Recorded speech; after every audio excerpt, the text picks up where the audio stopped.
Today I'm going to show you how to solder an IC5 connector. Very popular connector these days. Throwing it in the jigs up here, nice holder. Do a little bit of tinting here.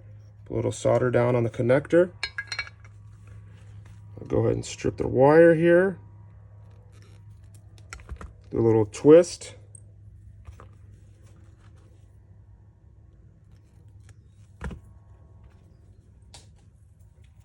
I got positive on this side. I have my red wire.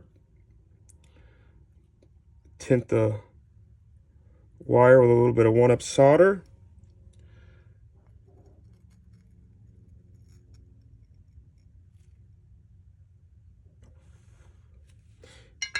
Easy as that. I'm gonna flip it around to get the negative side.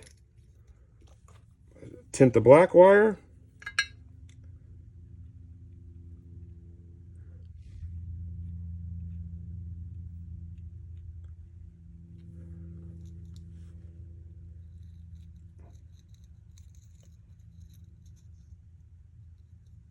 Like so.